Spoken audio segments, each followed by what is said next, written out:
বিশ্বকাপের আবহে ভারত পাকিস্তান মহাযুদ্ধ, তাও আবার একেবারে ইডেন গার্ডেন্সে।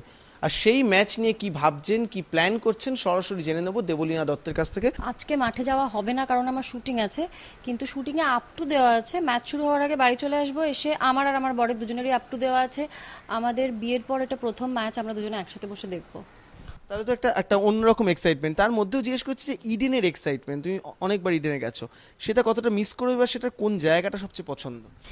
ইডেনের এক্সাইটমেন্ট আমি পুরোটাই মিস করব। ইডেন ইজ হেভেন আর কি, মানে একটা স্বর্গীয় অভিজ্ঞতা ইডেনে বসে ম্যাচ দেখাটা, এবং সেটার সাথে কোনো কম্প্যারিজনই হয় না। কিন্তু উপায় যখন নেই তখন তো টেলিভিশনের সামনে বসে স্বাদ মেটাতে হবে আর কি।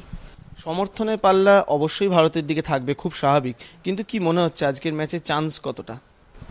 আজকের ম্যাচে না চান্স নিয়ে ভাবারই কোনো জায়গা নেই, কারণ maybe any other team, maybe Pakistan, আজকে তো ভারতকে জিততেই হবে এনিওয়ে টুর্নামেন্টে থাকতে গেলে।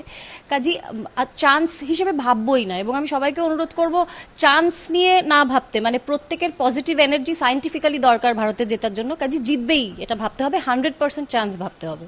ভারতের কোন প্লেয়ারের উপর সবচেয়ে বেশি ভরসা? ধোনির ওপর অবভিয়াসলি। আর পাকিস্তানের কোন প্লেয়ারকে সবচেয়ে বেশি সমীহ করতে হয় মনে হচ্ছে? আফ্রিদি। বাড়ি থেকে যেন চিৎকার শুনতে পাই ইডেনের, এটাই চাইবো। আর একদম শেষ প্রশ্ন বা শেষ তোমার কাছে জানতে চাইবো যে আজকে যদি ভারতীয় দলকে কোনো শুভেচ্ছা বার্তা একটা শব্দে বা একটা বাক্যে তোমাকে দিতে বলা হয়, কিভাবে ইন্সপায়ার করবে? Thank you for winning. বুঝতেই পারছো, একেবারে আত্মবিশ্বাসে ভরাট, ভারতের সমর্থনে গলা তো ফাটাবেনি বাড়িতে বসে, এবং ম্যাচ শুরু হওয়ার কয়েক ঘন্টা আগেই একেবারে জেতার জন্য ধন্যবাদ জানিয়ে ম্যাচটা দেখার জন্য তৈরি হচ্ছেন দেবলীনা দত্ত। আর এইভাবেই তার আজকের ভারত পাকিস্তান ম্যাচের দিনটা কাটবে। ক্যামেরায় স্বপন মজুমদারের সঙ্গে অরিত্রিক ভট্টাচার্য, এবিপি আনন্দ, কলকাতা।